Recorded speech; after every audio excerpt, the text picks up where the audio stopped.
I've always thought that was a loser's argument.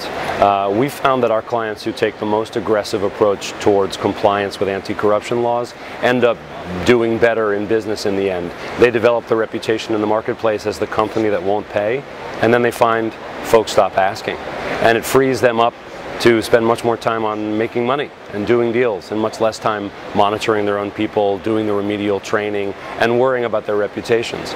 We heard from someone this morning about the need to consider whether today's actions will be judged by tomorrow's standards in the context of standards becoming increasingly strict.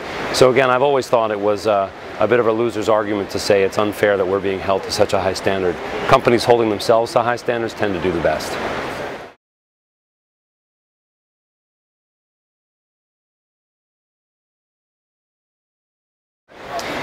Clients of ours who have disclosed have felt better about themselves along the way and have clearly perceived the benefits at the end of the day when they considered how much worse the penalties might have been. Clients of ours who have elected not to disclose have considered the risks of disclosing and the possibility that the penalties would be severe notwithstanding the disclosure as a part of that decision not to disclose.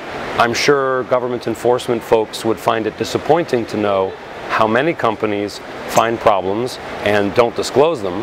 At the same time, I think those companies are justified in noting that the disclosure provisions are voluntary, they're not mandatory, and they're nonetheless doing the right thing by looking into the issues and getting their arms around the scope of the problem and then cleaning them up. If the government truly wants to know more about what's going on, it will have to demonstrate more clearly that disclosure is rewarded.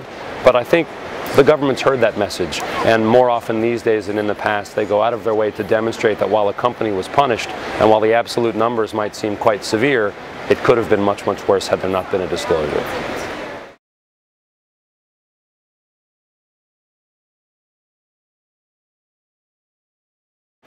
Well, in recent years, there have been a number of companies that have identified that their close competitors were under investigation. It was publicly disclosed or they otherwise knew about it. Nonetheless, they were reluctant to take their own proactive compliance approach, probably most likely because the economy was in such dire straits. I think in keeping with an economic recovery, we're seeing on the part of many of our clients across a number of industries a greater desire to kick their own tires in advance.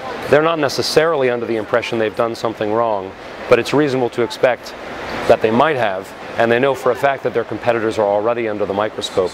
They're more willing than ever before, or certainly more willing than they have been in recent years, to engage outside counsel, to take the time and away from internal resources from legal compliance and audit, to dedicate those folks to doing a closer review so that if there is a problem they can find it before the Justice Department and the SEC come looking.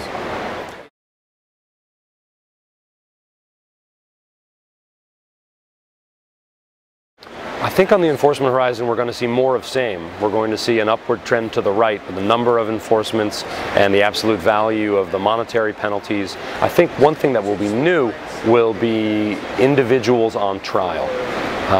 We've got a backlog developed here, and we'll see in courtrooms across the United States both company officials and others like third-party representatives finding themselves before a judge, if not also a jury, and facing the very real possibility of jail time. As we see more and more of those trials come to conclusion, I think you'll see the deterrence will go up, and I would expect my phone to ring more often when clients say, you know, hey, it's one thing when my company might have to write a check.